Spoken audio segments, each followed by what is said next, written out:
पृथ्वी पर रहने वाले हर जीव को जिंदा रहने के लिए ऑक्सीजन की आवश्यकता होती है। साथ ही साथ पेड़ पौधों को भी रात में ऑक्सीजन की आवश्यकता होती है। जहां दिन के उजाले में पेड़ पौधे सूरज की रोशनी के साथ फोटोसिंथेसिस की क्रिया के दौरान ऑक्सीजन गैस बनाते हैं, तो वहीं रात को सूरज की रोशनी की अनुपस्थिति में ये अपनी श्वसन क्रिया ऑक्सीजन के द्वारा ही करते हैं।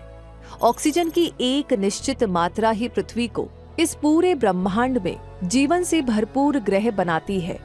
हम जैसे जीवों को जिंदा रहने के लिए ऑक्सीजन की आवश्यकता होती है। ऑक्सीजन की एक विशेष मात्रा सिर्फ और सिर्फ पृथ्वी पर ही पाई जाती है, जो कि श्वसन के लिए आवश्यक होती है।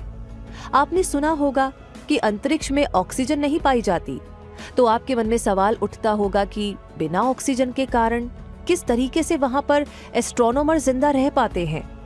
इसका जवाब है कि वे अपने साथ वहां पर ऑक्सीजन गैस लेकर जाते हैं।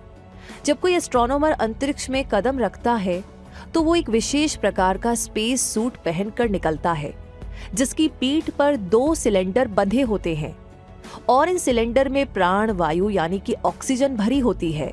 इसका सीधा सा अर्थ है कि हम चाहे कितनी भी उन्नति कर ले, लेकिन हमें जिंदा रहने के लिए ऑक्सीजन की आवश्यकता होती ही है।